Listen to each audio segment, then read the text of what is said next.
الحمد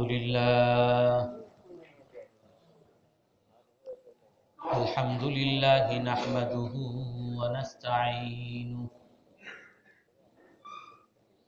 ونستغفره ونؤمن به ونتوكل عليه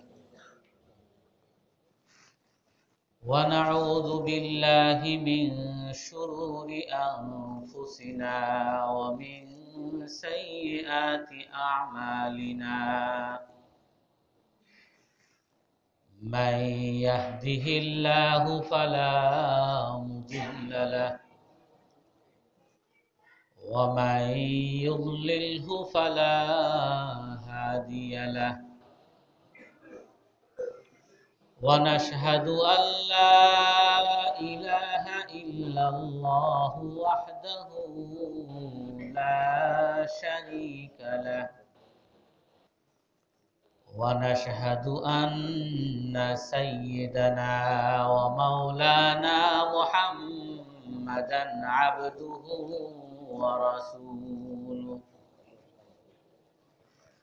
أرسله بالحق بشيرا ونذيرا بين يدي الساعة من يطع الله ورسوله فقد رشد واهتدى ومن يعصهما فقد ضل وغوى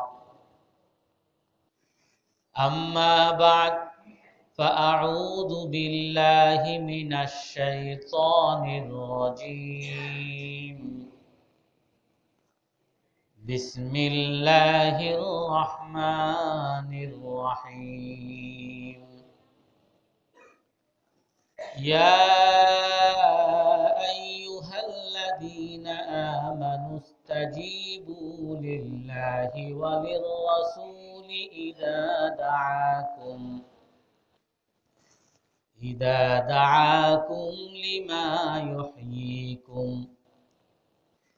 واعلموا أن الله يحول بين المرء وقلبه واعلموا أنكم إليه تحشرون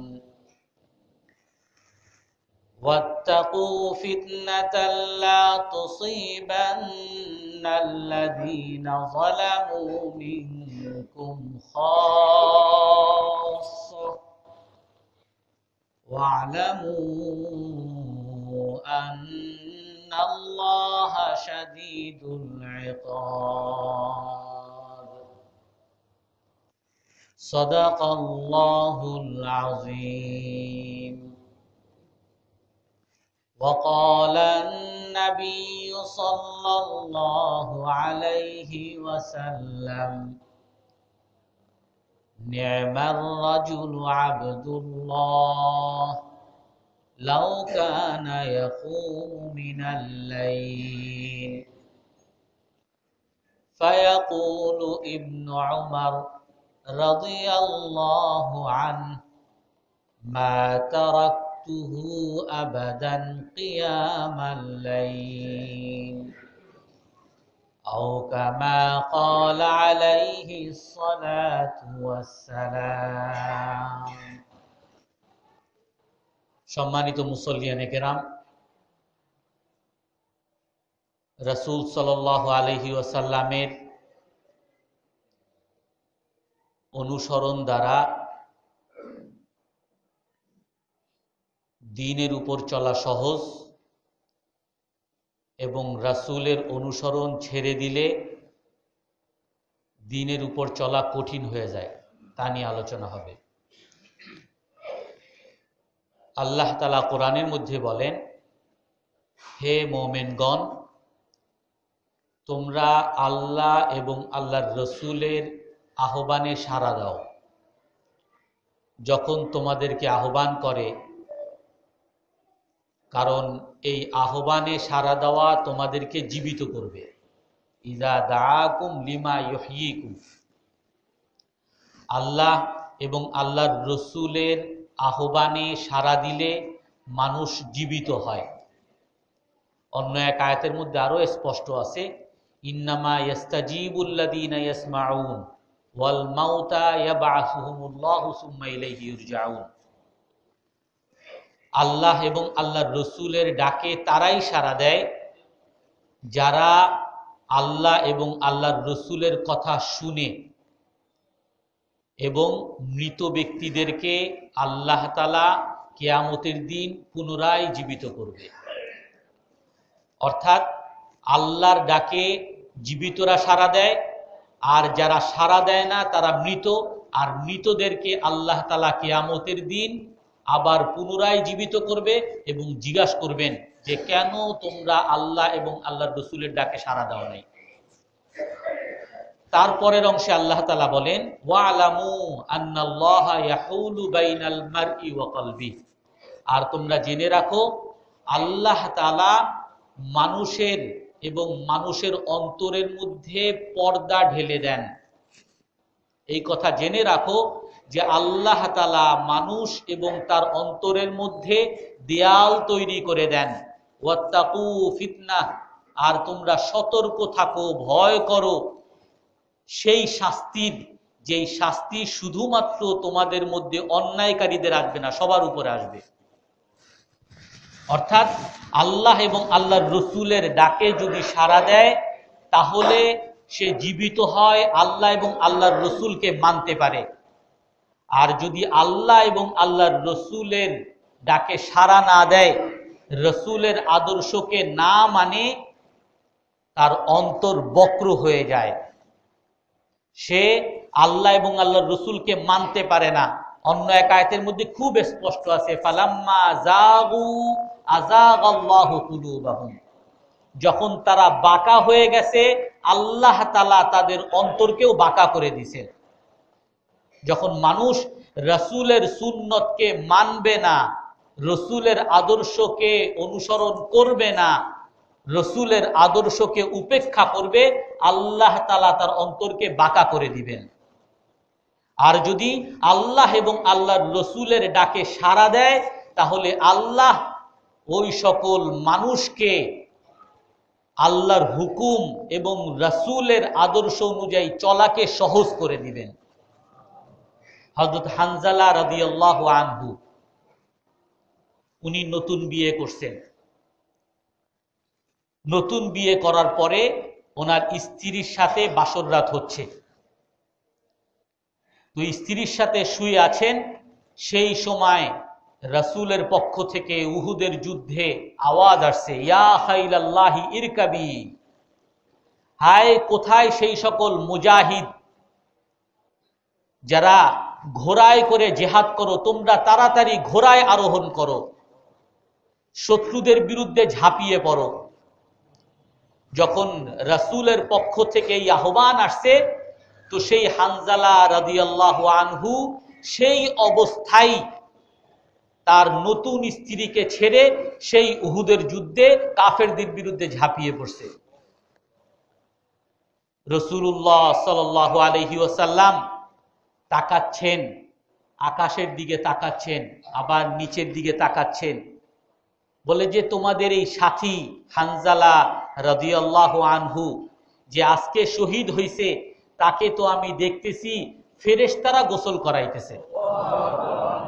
ফাসআলু সাহিবাতাকুম আনহু, তার স্ত্রীকে জিজ্ঞাসা করো কি ব্যাপার, কেন ফেরেশতারা তাকে গোসল করাইতেছে। তো সাহাবায়ে কেরাম তার স্ত্রীকে জিজ্ঞাসা করার পরে এসে রাসূলকে বলতেছেন, হে আল্লাহর রাসূল, সে তার স্ত্রীর সাথে ছিল, তার উপরে গোসল ফরজ হয়ে গেছিল। গোসল ফরজ, গোসল করা ফরজ, এটা দ্বীনের কাজ। কিন্তু যখন নাকি আল্লাহর আওয়াজ আসছে, রসুলের আহ্বান আসছে, রসুলের আহ্বানে সাড়া দেওয়ার জন্য ঝাঁপিয়ে পড়ছে, দুনিয়াতে সেই ফরজ কাজ করতে পারে নাই। তার মৃত্যুর পরে আল্লাহ তাআলা ফেরেশতাদের দ্বারা সেই ফরজ গোসল আদায় করে দিচ্ছেন। মানুষ যখন আল্লাহর ডাকে সাড়া দিবে, রাসূলের আহ্বানে সাড়া দিবে, আল্লাহ তাআলা তাকে দ্বীনের কাজ করা সহজ করে দিবেন। যদিও সে দুনিয়াতে না করতে পারে, মারা গেলে ফেরেশতাদের দ্বারা করিয়ে দিবেন। উহুদের যুদ্ধে সবাই হতাহত, ৭০ জন সাহাবী, মুসলমান সাহাবী শাহাদত বরণ করছেন। সবচেয়ে ভয়াবহ মুসলমানদের জামাতের মধ্যে ক্ষত এবং পরাজয় উহুদের যুদ্ধে ছিল। ৭০ জন সাহাবী শাহাদত বরণ করছেন, আরো অসংখ্য সাহাবী ক্ষত বিক্ষত অবস্থায় আহত। সেই অবস্থায় তারা মদিনায় ফিরে আসছেন, আহত অবস্থায়, অসংখ্য সাহাবী আহত। যেদিন মদিনায় ফিরে আসছেন তার পরের দিনই আল্লাহর রসুল ডাক দিছেন বেলাল রাদিয়াল্লাহু তাআলা আনহুকে, যাও সবার মধ্যে ঘোষণা করে দাও। আল্লাহর রসুলের কাছে খবর আসছে যে উহুদের যুদ্ধে আবু সুফিয়ান তারা যখন ফিরে গেছে, ফিরে যাওয়ার পরে আবু সুফিয়ানের নেতৃত্বে যে সমস্ত কাফেররা ছিল, মুশরিকরা ছিল, তারা বলতেছে যে আমরা তো এবার মুসলমানদেরকে পরাজিত করলাম, ঠিক আছে, কিন্তু সমূলে তো বিনাশ করলাম না। ৭০ জনকে মারছি, অসংখ্য মুসলমানদেরকে আহত করছি, কিন্তু তাদেরকে তো এই সুযোগে একেবারে সমূলে বিনাশ করা দরকার ছিল।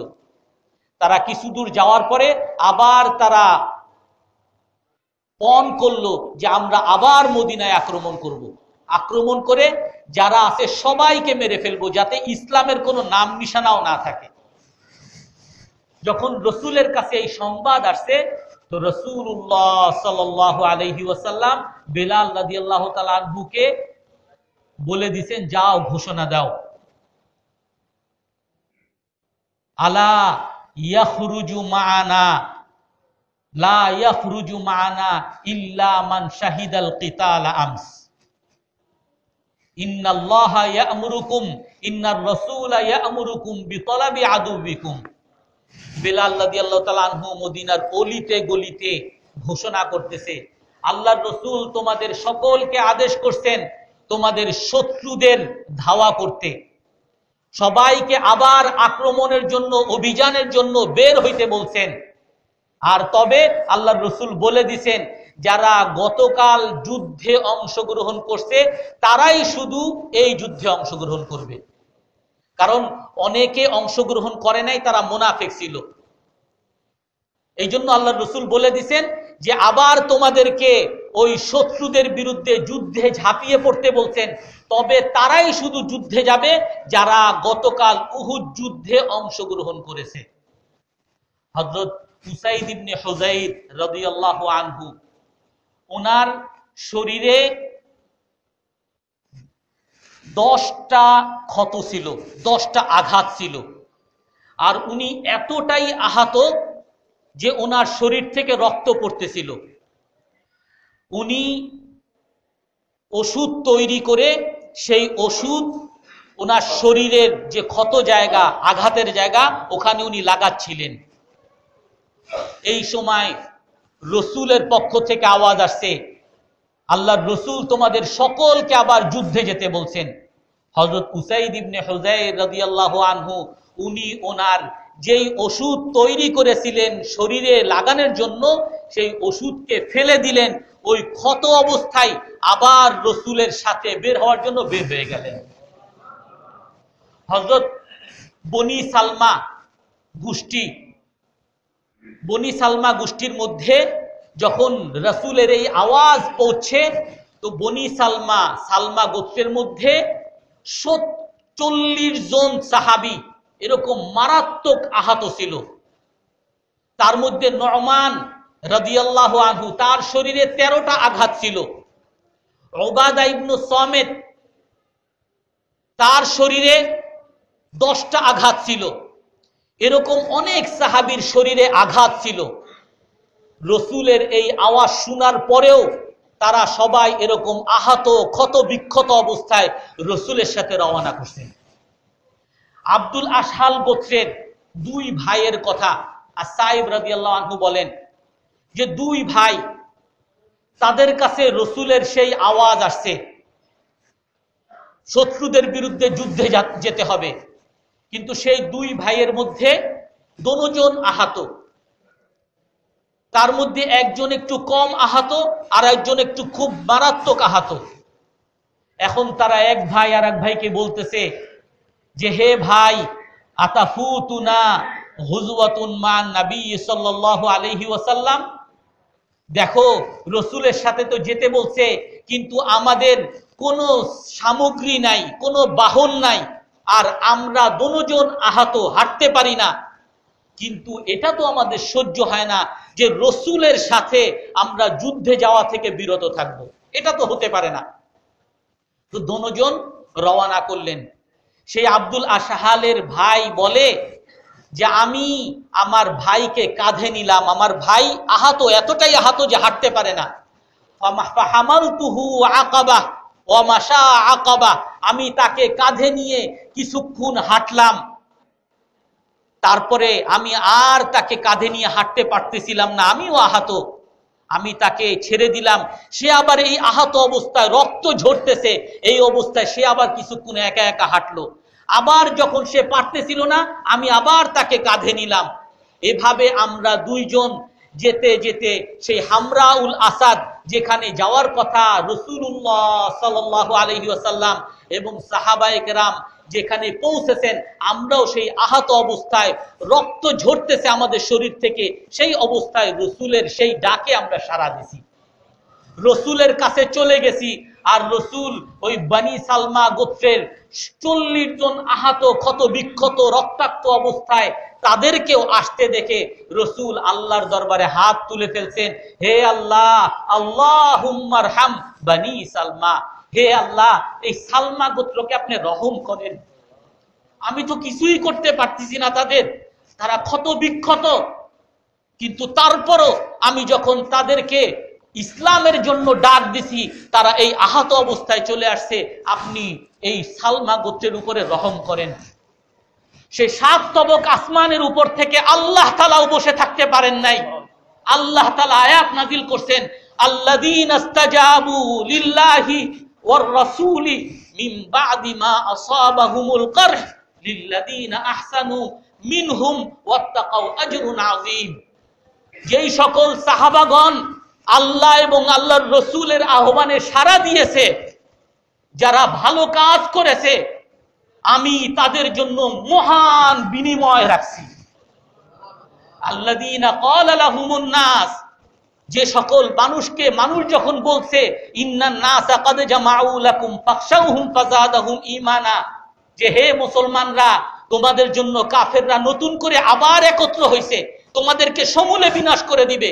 কোথায় তারা সবাই শঙ্কিত হওয়ার কথা, আতঙ্কিত হওয়ার কথা, হতাশ হওয়ার কথা, যে আমাদের তো আর কোনো নিস্তার নাই, সেটা না হয়ে ফাখশাউহুম ফাযাদাহুম ঈমানা, বরং তাদের ঈমান আরো 10 গুণ বেড়ে গেছে, যে আমরা আল্লাহ এবং আল্লাহর রসুলের জন্য জীবন দিয়ে দিব।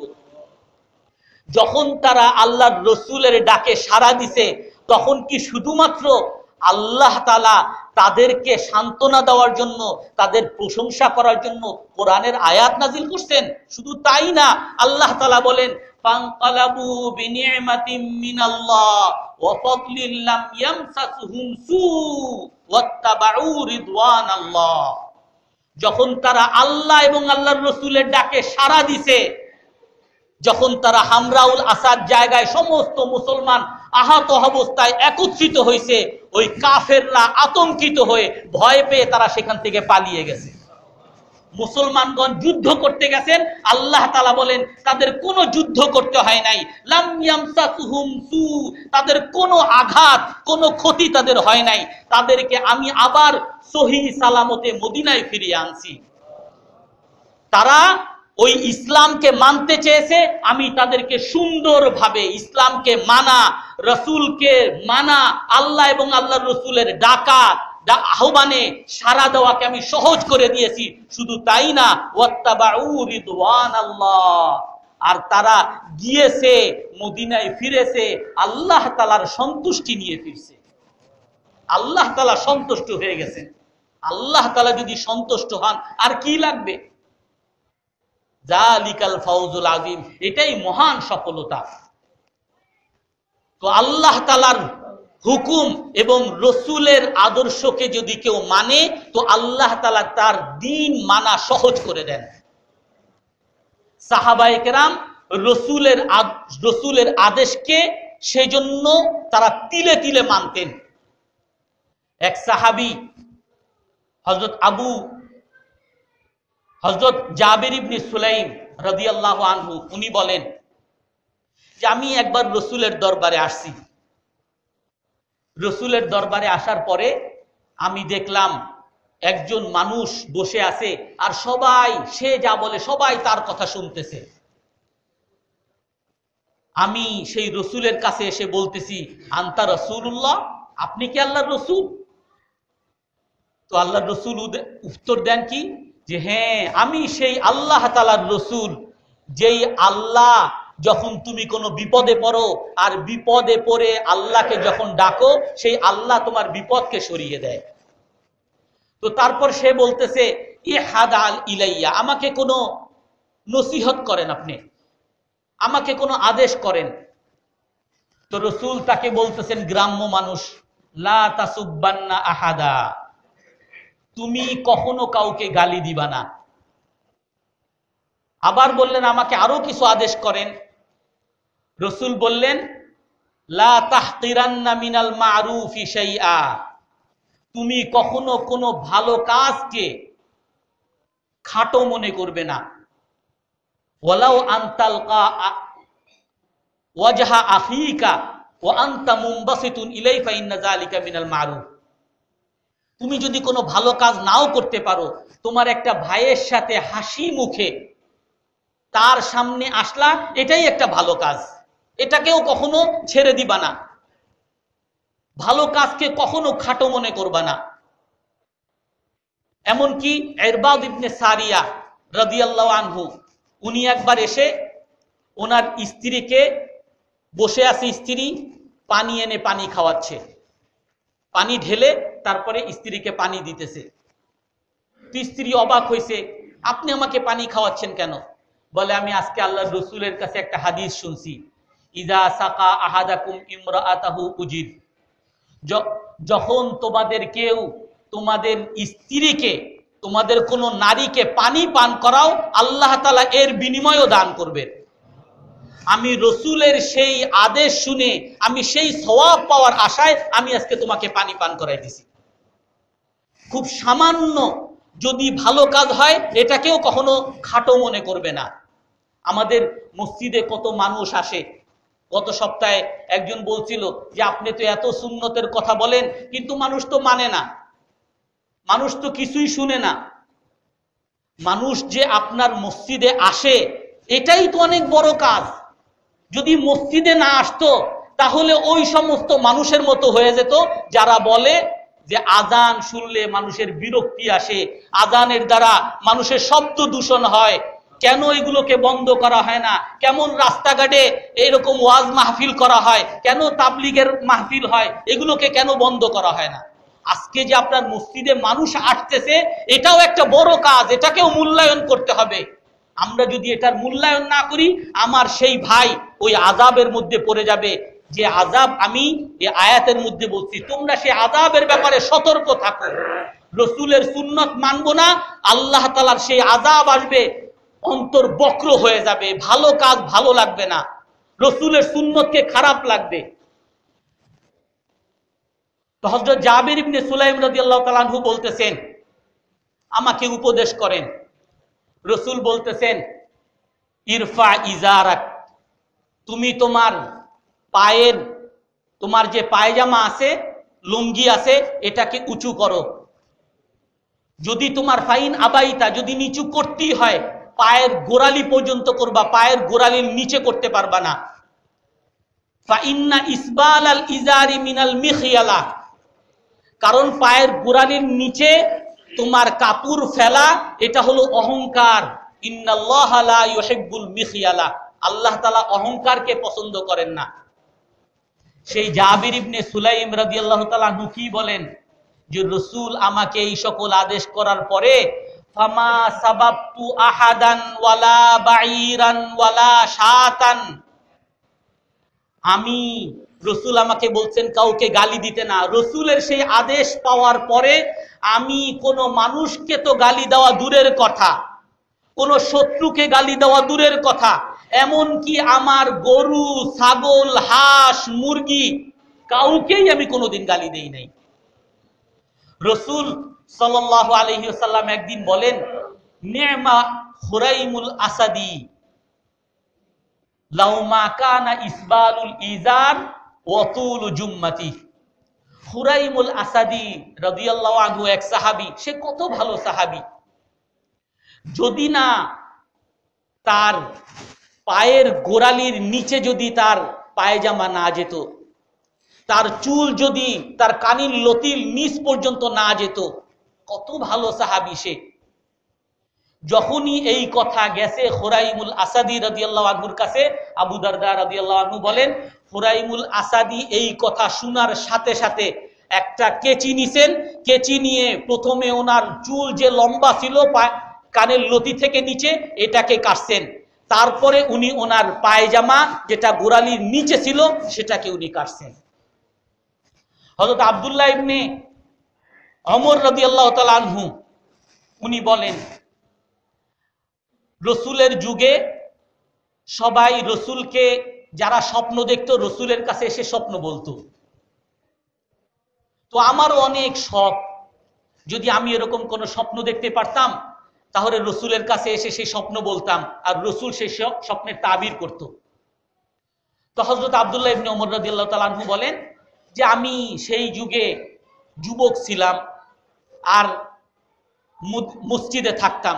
অকুন্তু আনামু ফিল মসজিদ, মসজিদে ঘুমাইতাম। মুহাজিররা যখন নাকি মক্কা থেকে হিজরত করে মদিনায় আসে, মুহাজির যুবকদের জন্য কোনো থাকার জায়গা ছিল না, যুবকরা সবাই মসজিদে থাকতো। আর যারা পরিবার ছিল তাদের জন্য অনেক আনসারি সাহাবীরা তাদের ঘরের একটা অংশকে মুহাজির সাহাবীদের জন্য দিয়ে দিছিল। এবং যারা যুবক ছিল, যারা ব্যাচেলার, অবিবাহিত, তাদের সবাই মসজিদে থাকতো। তারা ওই যে পরিবারের যে জায়গাগুলো ওখানে তারা ঢুকতো না, আলাদা থাকতো। তো আব্দুল্লাহ ইবনে ওমর রাদিয়াল্লাহু তাআলা আনহু বলেন যে আমি মসজিদে ঘুমাইতাম। তো এক সময় আমি একটা স্বপ্ন দেখলাম, এক রাতে একটা স্বপ্ন দেখলাম যে আমি দেখতেছি আমি হাঁটতেছি, আমাকে দুইজন ফেরেশতা এসে ধরে নিয়ে যাচ্ছে, ধরে নিয়ে গিয়ে একটা আগুনের দিকে নিয়ে গেছে। আর সেই আগুনের গর্তের মধ্যে আগুন, আর আগুনের গর্তের পাশে দুইটা ডালা। আর আমি আগুন দেখেই ওই আগুনের মধ্যে আমার পরিচিত জন, অনেক পরিচিত, তারা জ্বলতেছে। আমি আগুন দেখে দোয়া করতেছি, আউযু বিল্লাহি মিনান নার, আউযু বিল্লাহি মিনান নার, বুখারী শরীফে আছে, হে আল্লাহ আমাকে আগুন থেকে বাঁচান, হে আল্লাহ আমাকে আগুন থেকে বাঁচান। বলে আমি যখন এই দোয়া করতেছি তখন আমার সাথে আরেকজন ফেরেশতা সাক্ষাৎ করছে। আর এক ফেরেশতা এসে বলতেছে, লাম তুরা, লাম তুরা, তুমি ভয় পাও না, তুমি ভয় পাও না, এই আগুন তোমার জন্য না, তোমার ভয়ের কিছু নাই। বলে তারপরে আমি জেগে উঠলাম। পরে আমি আমার এই স্বপ্নকে রসুলের কাছে বলার সাহস পেলাম না। আমার বোন হযরত হাফসা রাদিয়াল্লাহু আনহা, রসুলের স্ত্রী, আমি তার কাছে গিয়ে স্বপ্নের কথা বললাম। তো হাফসা রাদিয়াল্লাহু আনহা রসুলের কাছে হযরত আব্দুল্লাহ ইবনে ওমর রাদিয়াল্লাহু তাআলা আনহুর স্বপ্নের কথা যখন বললেন, তখন রসুল শুধু একটা কথাই বললেন, নি'মার রাজুলু আব্দুল্লাহ লাউ কানা ইয়াকুমু মিনাল লাইল। আব্দুল্লাহ ইবনে ওমর কত ভালো লোক, সে তো অনেক ভালো লোক, তবে সে যদি রাতে তাহাজ্জুদ পড়তো। সে তো অনেক ভালো লোক, কিন্তু তার একটু শুধুমাত্র ত্রুটি আছে, সেটা রাতে তাহাজ্জুদ পড়ে না। যদি রাতে তাহাজ্জুদ পড়তো তাহলে কতই না ভালো হইতো। হযরত আব্দুল্লাহ ইবনে ওমর রাদিয়াল্লাহু তাআলা আনহু বলেন, ফামা তারাকতু কিয়ামাল লাইলি আবাদা, রাসূলের সেই কথা শোনার পরে আমি আর কোনোদিন তাহাজ্জুদের নামাজ ত্যাগ করি নাই। সাহাবায়ে কেরাম রাসূলুল্লাহ সাল্লাল্লাহু আলাইহি সাল্লামকে এভাবে মানতেন। রসুলের যুগে মহিলা সাহাবীরা মসজিদে আসতো। তো এক সময় রসুল দেখতেছেন যে মহিলারা যেই দরজা দিয়ে মসজিদে ঢুকতেছেন, পুরুষরাও সেই দরজা দিয়ে ঢুকতেছেন। এর দ্বারা পুরুষ এবং মহিলাদের একটা অবাধ মেলামেশার মতো হয়ে যাচ্ছে। তো রসুল তখন বললেন, লাও তারাকনা হাযাল বাবা লিন-নিসা, যদি আমরা এই দরজাটাকে মহিলাদের জন্য যদি ছেড়ে দিতাম, শুধু এতটুকু বলছেন, যদি এই দরজাটাকে যদি মহিলাদের জন্য ছেড়ে দিতাম। শুধু রসুল এই কথা বলছেন। হযরত নাফে রাদিয়াল্লাহু তাআলা আনহু বলেন যে আমি রসুলের সেই কথা বলার পরে আর কোনো দিন দেখি নাই সেই দরজা থেকে কোনো পুরুষ প্রবেশ করছে। সেই দরজা থেকে শুধুই নারীরা, রাতের অন্ধকার, দিনের বেলা কোনো মানুষ নাই, কোনো মহিলা নাই, কিন্তু তারপরও হযরত আব্দুল্লাহ ইবনে ওমর রাদিয়াল্লাহু তাআলা আনহু উনি ওই দরজার কাছে যখন আসছেন, ওই দরজা দিয়ে ঢুকেন না, উনি ঘুরে আর এক দরজা দিয়ে আসতেছেন। হযরত ওমর ইবনুল খাত্তাব রাদিয়াল্লাহু তাআলা আনহু যখন খলিফা, তখনও উনি ঘোষণা দিয়েছেন এই দরজাটা হলো শুধু নারীদের, এই দরজা দিয়ে কোনো পুরুষ প্রবেশ করবে না। রাসূলুল্লাহ সাল্লাল্লাহু আলাইহি ওয়াসাল্লাম একবার দেখতেছেন এক রাস্তা দিয়ে পুরুষও আসতেছে, মহিলাও আসতেছে। তো রাসূল তখন ঘোষণা দিলেন, ইয়া মাশারান নিসা ইস্তাআখারনা, হে মহিলারা তোমরা একটু পিছু হটো, একটু পিছে যাও। আলাইকুন্না ইন্না লাইসা লাকুন্না আন তুহাক্কিকনা তরফ, তোমরা রাস্তার মাঝখানে হাঁটবে না, তোমরা রাস্তার কিনারায় হাঁটবে। রসুল বলছেন কি, হে মহিলারা একটু পিছনে যাও, তোমরা রাস্তার কিনারা দিয়ে হাঁটবে, রাস্তার মাঝখানে হাঁটবে না। হযরত আবু উসাইদ আনসারী রাদিয়াল্লাহু তাআলা আনহু বলেন, রসুলের সেই ঘোষণার পরে আমি কোনোদিন কোনো নারীকে রাস্তার মাঝখান দিয়ে হাঁটতে দেখি নাই। আমি অনেক মহিলাকে দেখছি রাস্তার সাইড দিয়ে, আবু দাউদ শরীফের মধ্যে আছে, রাস্তার কিনারা থেকে এমন ভাবে কিনারা থেকে হাঁটতেছে যে তাদের কাপড় রাস্তার পাশে যে দেয়াল আছে সেই দেয়ালের সাথে ইয়ালিকু সাওবুহু বিল জিদার, তাদের কাপড় সেই দেয়ালের সাথে লেগে যাচ্ছে। রাসূলুল্লাহ সাল্লাল্লাহু আলাইহি ওয়াসাল্লাম যখনই কোনো আদেশ করছেন, মহিলা পুরুষ সকল সাহাবা, কোনো প্রশ্ন নাই, কেন কি কারণে, কোনো কথা নাই, রসুলের কথা অক্ষরে অক্ষরে পালন করছেন। আর যখন তারা অক্ষরে অক্ষরে পালন করছেন, তারা কি ঠকছেন? তারা কি অনুন্নত হয়েছেন? তারা কি পশ্চাৎপদী হয়েছেন? আমরা যদি এই কথা আজকে বলি, কেন আপনি নারীর অধিকারের বিরুদ্ধে কথা বলেন, কেন আপনি নারীকে কেন পিছনে রাখতে চান, আপনি নারীকে কেন সাইডে নিতে চান? নারী কি মানুষ না?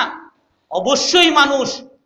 আজকে যারা ভদ্র মানুষ তারা ওই নারীর কারণে তারা দেয়ালের পাশে পাশে হাঁটে, অথচ যেটা ইসলামের নিয়ম ছিল অবাধ মেলামেশা হবে না, এর দ্বারা পুরুষেরও সম্মান রক্ষা হবে, নারীদেরও সম্মান রক্ষা হবে। আজকে যারা ভালো মানুষ তারা সাইডে যায়, আর যারা খারাপ মানুষ, যাদের অন্তরে বক্রতা আছে, তারা ওই মাঝখান দিয়ে গিয়ে অবাধে মেলামেশা করে, আরো কত কিছু করে। এই জন্য সাহাবায়ে কেরাম রাসূলুল্লাহ সাল্লাল্লাহু আলাইহি ওয়াসাল্লামের প্রতিটা আহ্বানে সাড়া দিতেন। আর আমরা আজকে এই ধরনের কোনো আহ্বান যদি আমাদের সামনে আসে, কত ধরনের প্রশ্ন। সামান্য একটা জিনিস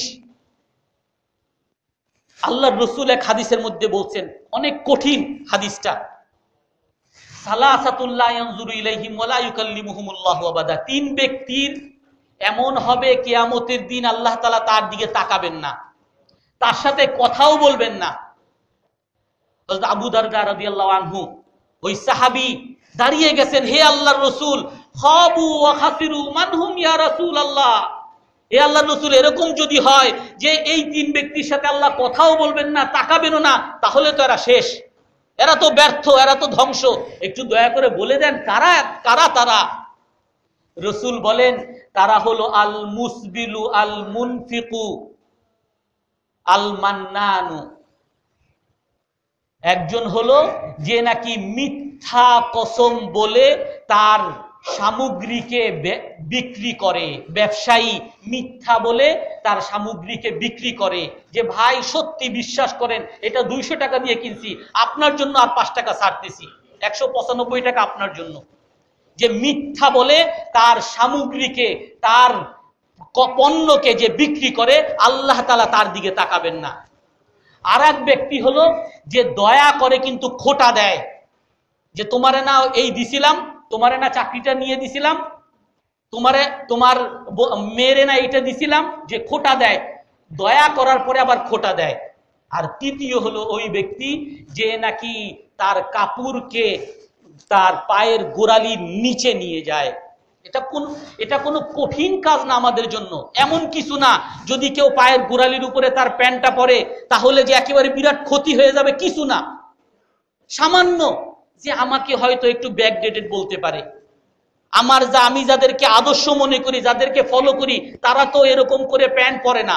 আমি যদি এরকম প্যান্ট পরি, মানুষ আমার খ্যাত বলতে পারে, আমার বন্ধু বান্ধব আমার নিয়ে হাঁটতে পারে, এতটুক। অথচ এতটুকের জন্য কত বড় গুনাহ আমরা করে ফেলি। অথচ রাসূলুল্লাহ সাল্লাল্লাহু আলাইহি ওয়াসাল্লামের সাহাবাগণ যা বলছেন, সাহাবাগণ তাই মানছেন। হযরত উম্মে সালমা রাদিয়াল্লাহু আনহা বলেন, একবার 2 লোক রসুলের কাছে আসছে। রসুলের কাছে এসে তারা একটা পণ্য বলতেছেন এটা আমার, দুজন বলতেছে এটা আমার, কিন্তু তাদের দুজনের কাছে কোনো প্রমাণ নাই। যখন দুজনই একটা জিনিস দাবি করতেছে, একটা অভিযোগ মামলা নিয়ে আসছে, আর দুজনের কাছে কোনো প্রমাণ নাই, তখন আল্লাহর রাসূল তাদেরকে বলতেছেন, দেখো ভাই, ইন্নামা আনা বাশারুম মিসলুকুম, আমি তোমাদের মতোই একজন মানুষ। ইন্নাকুম তাখতাসিমুনা ইলাইয়া, তোমরা আমার কাছে বিভিন্ন অভিযোগ মামলা নিয়ে আসো। ওয়ালা আল্লা বা'দাকুম আন ইয়াকুনা আলহানা মিন বা'দ, আর তোমাদের মধ্যে অনেক আছে তার ভাইয়ের তুলনায় সুন্দরভাবে উপস্থাপন করতে পারে, সুন্দরভাবে কথা বলতে পারে, বানিয়ে বানিয়ে কথা বলতে পারে। তোমাদের মধ্যে অনেক বাকপটু আছো। আর ওয়া ইন্নামা আকদি নাহওয়া মা আসমা, আর আমি তো ফয়সালা করব বা বিচার করব, রায় দিব, আমি যেভাবে শুনবো তোমাদের কাছ থেকে সেভাবেই। এখন হয়তো অনেকে খুব বাকপটুতার কারণে, বানিয়ে বানিয়ে বলার কারণে হয়তোবা আমি ভুলভাবে অন্যের অধিকারকে আরেকজনকে দিয়ে দিতে পারি। তবে এতটুকু শুনে রাখো, ফামান কাদাইতু লাহু বিহাক্কি আখিহি ফালা ইয়াখুয মিনহু বিশাই ফা ইন্নামা আকতাউ লাহু কিতাতাম মিনান নার। তবে শুনে রাখো, যদি আমি কখনো ভুলবশত তার ভাইয়ের অধিকারকে, তার ভাইয়ের পণ্যকে আমি ভুল বিচার করে, ভুল রায় দিয়ে আমি যদি অন্যকে দিয়ে দেই, তাহলে আমি তাকে তার অধিকারকে দেই নাই, আমি তাকে জাহান্নামের একটা টুকরা তাকে দিলাম। যখন রাসূলের এই কথা দুজন শুনছেন, তখন কি বলছেন? আমরা যেরকম বলি, হুজুর এই কথা মসজিদে রাখেন, আমাদের দোকানে এই সেইগুলো বললেন না। আমরা এখন জমি জামা নিয়ে আসি, কে আমি বলি এই জমি আমার, সে বলে আমার, এই বিঘাত আমার, সে বলে আমার, এইখানে আপনার কোরআন হাদিসের কথা বললেন না। তারা কি এইটা বলছে? ফাবাকার রাজুলান, দুজন কান্না শুরু করছে। দোনো সাহাবী হযরত উম্মে সালমা রাদিয়াল্লাহু আনহু বলেন, দুজন কান্না শুরু করছে আর বলতেছে, হাযা হাক্কুন লি আখি, হে আল্লাহর রাসূল এটা আমার না, এটা আমার ভাইয়ের। ওই ভাইও বলে, হে আল্লাহর রাসূল এটা আমার না, এটা আমার ভাইয়ের। দুজন তার অধিকারকে আরেকজনকে দিয়ে দিচ্ছে। সাহাবায়ে কেরাম সম্পদ হোক, তাদের আবেগ হোক, তাদের যত ফ্যাশন হোক, তাদের চিরাচরিত অভ্যাস হোক, তাদের অন্তরে গ্রথিত কোনো আচরণ হোক, রাসূল বলছেন, রাসূল সেই কথা করতে বলছেন বা নিষেধ করছেন, সাথে সাথে রাসূলের সামনে সারেন্ডার করছেন, হে আল্লাহর রাসূল, সামি'না ওয়া আতা'না, আমরা আপনার কথা শুনলাম এবং মানলাম। আমরা যদি সেই পর্যায়ে না যেতে পারি, তাহলে আল্লাহ তাআলার সেই আযাবের জন্য আমাদেরকে ভয় করতে হবে। আল্লাহ তাআলা কোরআনের মধ্যে বলছেন, ওয়াত্তাকু ফিতনা, তোমরা সেই আযাবকে ভয় করো। আযাব হলো ইয়াহুলু বাইনাল মারই ওয়া কলবি, আল্লাহ তাআলা মানুষের অন্তরের মাঝে দেয়াল তৈরি করে দিবেন। আজানকে ভালো লাগবে না, দ্বীনের কথাকে ভালো লাগবে না, কোরআন শিক্ষা হাদিস শিক্ষা ভালো লাগবে না, অন্তর বক্র হয়ে যাবে। এরকম আযাব আমার মধ্যেও আসতে পারে। এজন্য সেই আযাব থেকে যদি বাঁচতে হয় অবশ্যই অবশ্যই আমাদের সকলকে আল্লাহ এবং আল্লাহর রসুলের প্রতিটা আদেশকে মানতে হবে। আমরা সবাই মানবো না ইনশাআল্লাহ? আল্লাহ তাআলা আমাদের সকলকে আমল করার তৌফিক দান করেন।